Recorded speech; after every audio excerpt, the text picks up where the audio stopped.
The private dining room at the top of the TD Tower had one of the best views in Toronto. And I was staring at it, the grey February skyline, the frozen harbour, the distant smear of Scarborough. Not because I found it beautiful, but because it was better than looking at my mother's face. 24 people had gathered for my sister's engagement party. Old family friends, a few of my mother's book club women, my aunt from Burlington, some colleagues of mine she'd never met, and a cluster of unfamiliar faces who turned out to be my sister's fiancé's business associates. Everyone was dressed well, the wine was good, the bruschetta was excellent. And my mother, in the cream-colored blazer she'd worn to every important occasion since 2019, tapped her champagne flute with a dessert fork and called for attention. I had known something was coming. My mother always announces things. She has a particular energy when she is about to perform generosity, a brightness around her eyes, a small elevation in her posture, as though she's stepping into a spotlight she installed herself. "I have something I'd like to share," she said, "a gift." She reached into her handbag and produced a folded document, legal-looking, white, with the light blue stripe along the edge that I recognized instantly, the way you recognize a shape you've been trained to see. It was a form from the Ontario Land Registry. She said it was a transfer of beneficial ownership. She said the condo I had purchased 3 years ago, the one on King Street West, belonged to our family really, and that as a wedding gift, she wanted to make sure my sister and her fiancé had a proper start. A real home in the city, something with value. The room erupted in the particular way rooms do when a woman in a cream blazer announces she is being magnanimous. My aunt put her hand over her heart. 2 of my sister's friends clapped. My sister made a sound I can only describe as the noise a contestant makes when they win a car on a game show. Her fiancé looked at the document with an expression I recognized. Not love, not relief, but hunger. I didn't move. The condo on King West was mine. I bought it in 2021, during one of the market's brief sideways moments, for $1.1 million. It was purchased not in my name but under a numbered company, 3841026 Ontario Inc., which appeared in no public records connected to me personally. My mother had found an old letter I'd mailed to myself years ago for legal purposes, with the company's registered address, and had somehow convinced herself, or found someone to convince her, that the asset was hers to redistribute. She didn't know that 3841026 Ontario Inc. was a flagged entity in FINTRAC's Active Watch database. She didn't know her daughter's fiancé was the subject of a joint RCMP and CRA investigation for mortgage fraud and proceeds of crime. She didn't know the condo was bait. Before I tell you how I let that evening finish, drop a comment and let me know where you're watching from. I want to see how far this reaches. I am 31 years old. I have spent 6 years working in forensic auditing for one of the largest accounting firms in Canada. My specialty is financial crime, following money through shell companies, offshore accounts, nominee directors, layered transactions that are designed to look like nothing. In practical terms, I spend most of my time helping FINTRAC, and occasionally the RCMP build cases against people who are very skilled at making things disappear. My sister thinks I work in tax. My mother thinks I sit in an office reading spreadsheets, and have never understood why that should make me wealthy. My sister's fiancé, who had spent the previous 14 months parking dirty money through Toronto's real estate market via a chain of British Columbia front companies, he had no idea I existed. My mother found me near the window before her announcement. She had her hand on my arm before I heard her approach, a grip that was friendly on the surface and something else underneath. She asked if I was having a nice time. I said the food was wonderful. She smiled, the tight smile she uses when she's managing me, and got to the point. "I found the company documents in the filing box you left at my house," she said. I had a notary look at them. He helped me prepare the transfer paperwork. She kept her voice low, conversational. "I know you have a lot. I know you're doing well. But your sister has nothing. She has debt. Real debt. Not the kind you can just absorb. She has a fiancé who is trying to build something, and they need a foundation." "You're transferring my property," I said. "I'm redistributing a family asset," she said, with the particular conviction of someone who has worked very hard to believe what they're saying. "You didn't tell us about that company. You didn't tell us about that condo. You have all of this," she gestured at me, at my coat, at my general existence, "and you just sit on it." I had heard some version of this my entire adult life. The idea that my work, my savings, my choices were not mine, but were family resources I had been selfishly holding. I remembered being 17, when she sat me down and told me she had withdrawn from my RCMP, the education savings plan my father had opened before he left, the account she had been named trustee of. She said she needed the money for a vehicle. She said she would replace it. She never did. I worked 2 jobs through university, paid for my CPA exams with the second one, ate a lot of pasta that first winter, because I had miscalculated my textbook budget and was too proud to ask for money I already knew was gone. My sister got the car. She wrapped it around a hydro pole 11 months later. Standing at that window, with February pressing against the glass, I understood that my mother was not a villain in her own version of events. She genuinely believed she was correcting an imbalance. 2 daughters. One had too much, one had too little, and the moral thing to do was to level the field. She was wrong. She was also about to discover what happens when you forge a land transfer on a property registered to a FINTRAC-flagged numbered company. You need me to witness, I said.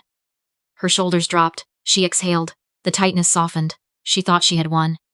Just be present, be supportive, don't make a scene. Okay, I said. She squeezed my arm. Good girl, and she walked away to make her announcement.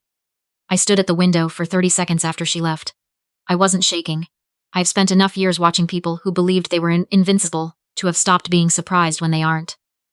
Anger is something I stopped being able to afford around year 4 of this work. What I felt instead was colder than anger and much more useful, the feeling of a file moving toward its close.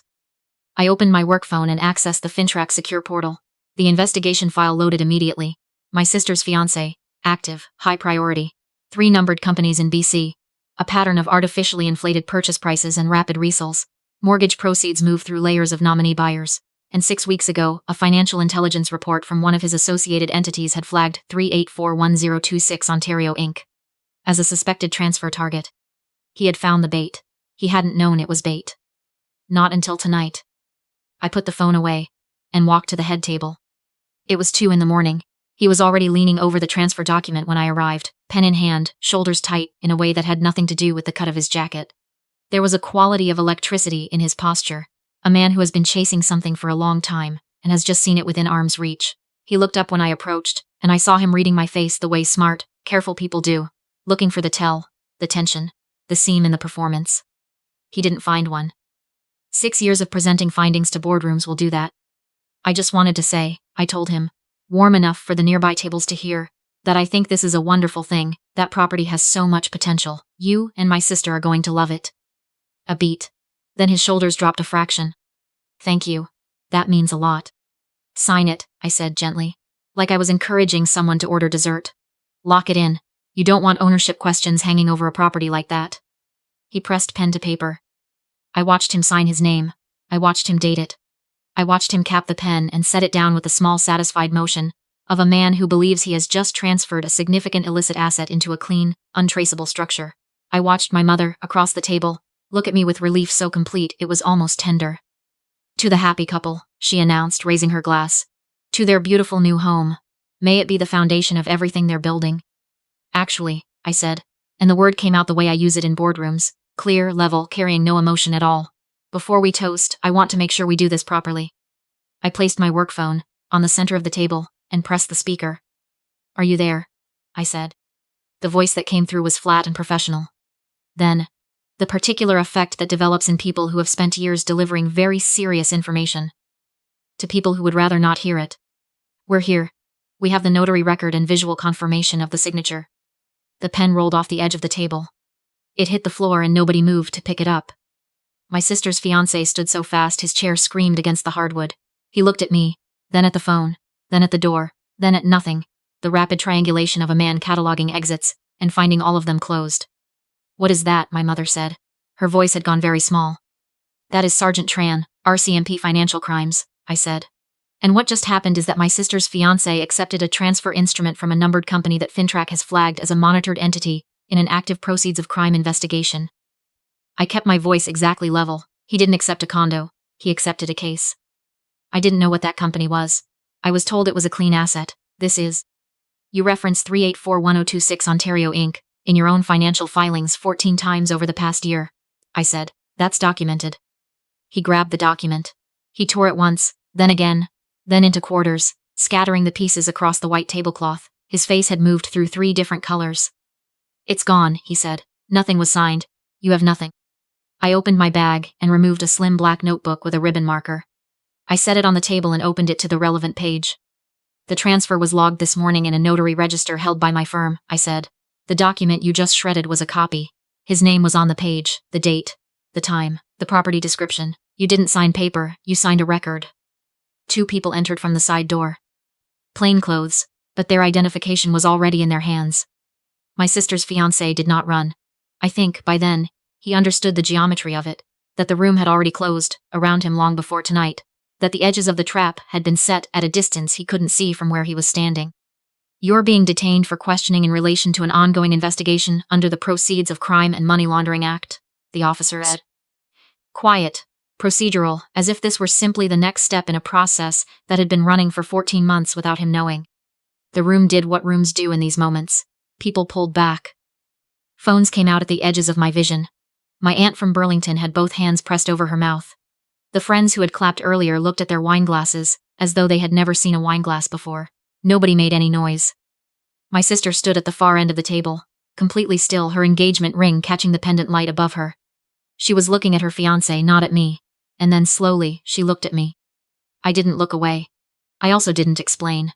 There was nothing to say in that room, at that moment, that would have fit inside a sentence. My mother followed me into the corridor, past the coat check, toward the elevator lobby. I didn't hurry. I walked the way I always walk when I am finished with something. You did this, she said. Her voice was unsteady in a way I hadn't heard before, a vibration underneath it, that I think was the specific frequency of her understanding arriving all at once. You planned this. You knew and you let it happen, and you... I didn't know he would be at a family engagement party, I said honestly. That part surprised me. You're destroying her life. I turned around. My sister was about to marry a man with 3 shell companies and a year's worth of documented financial crime behind him, I said. That was never a life. That was a liability she didn't know she was carrying. I paused. Now she knows. She loves him. She loved who she thought he was. The elevator arrived. My mother stepped forward. Her face had changed into something I don't have a precise word for. Not anger, not grief, but the expression of someone whose entire accounting of things has just been shown to be built on the wrong assumptions. You owe this family, she said. After everything, after all of it, you owe us. I thought about the resp. I thought about the pasta and the 2 jobs, and the winter I did not call her, because I already knew what the answer would be. I thought about all the years I had been the Lookständigt at when she needed the scales to tip in a particular direction. I stepped into the elevator. Take care of yourself, I said. Not warmly and not cruelly. Just the words, the way you close a file. The doors closed. I walked out onto King Street, and February came for me immediately. That flat Canadian cold that doesn't give you any warning, that goes straight through the wool to the thing underneath. I stood on the sidewalk for a moment. The streetcars were running. People were spilling out of a bar half a block west, laughing at something that had nothing to do with any of this. The city was completely indifferent to what had just concluded 43 floors above it. I drove home. I made tea. I sat on my couch with the stack of files on the coffee table that represented the next case, the one after this one, the ongoing work of following money through places it isn't supposed to be. My mother called 4 times. I let them go. My sister sent one text 2 days later. Did you know the whole time? I sat with that question for a while. It is a different question from the one it looks like. It's not asking whether I had information. It's asking whether I am the kind of person who watches something approach and does not move. And the answer to that, I think, is... It depends on what is approaching. And who built the road that brought it there. I replied a week later. Yes, I'm sorry it happened this way. Take care of yourself. She didn't write back. I blocked my mother's number on a Tuesday morning in March, standing in my kitchen, while the kettle came to boil. Outside, the snow was finally softening, running in thin gray rivers, along the gutters, draining away through the grates into whatever is underneath. The city clearing itself out, making room for whatever comes next. I poured my tea. I went back to work.